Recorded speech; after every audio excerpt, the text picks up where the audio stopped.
Шалғайда жатқан елді мекендер үшін жылжымалы дәріханалық бекет ашылуы мүмкін. Бұл туралы кәсіпкерлер мен мемлекеттік құрылым өкілдері бас қосқан кездесуде айтылды. Фармацевтика саласының өзекті мәселелері қарастырылған жиында дәрі-дәрмектің қымбаттауы, санитарлық гигиеналық бақылау саласына енген бірнеше өзгерістер сөз болды.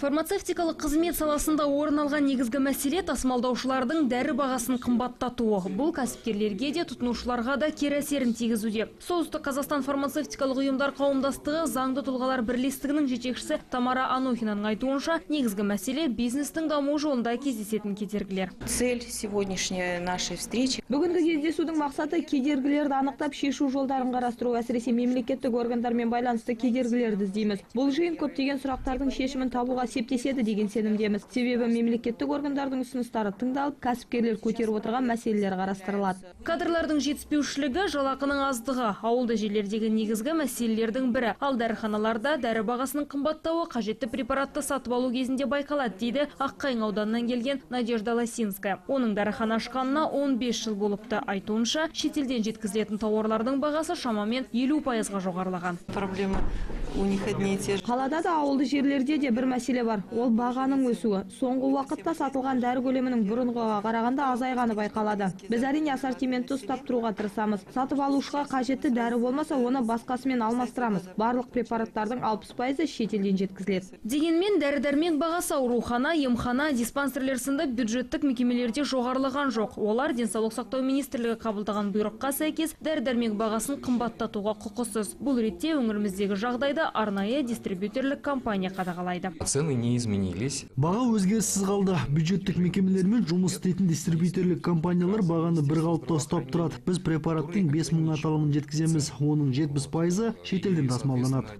Кездесуде санитарлық гигиеналық қадағалау саласындағы өзгерістер талқыланды. Мәселен, фармацевтикалық қызмет аясындағы қандай да бір заң бұзушылықтар үшін енді жеке тұлғалар емес, заңды тұлғалар жауапқа тартылатын болады. Фариза Жазитова, Қуаныш Қазбеков, Ақпарат.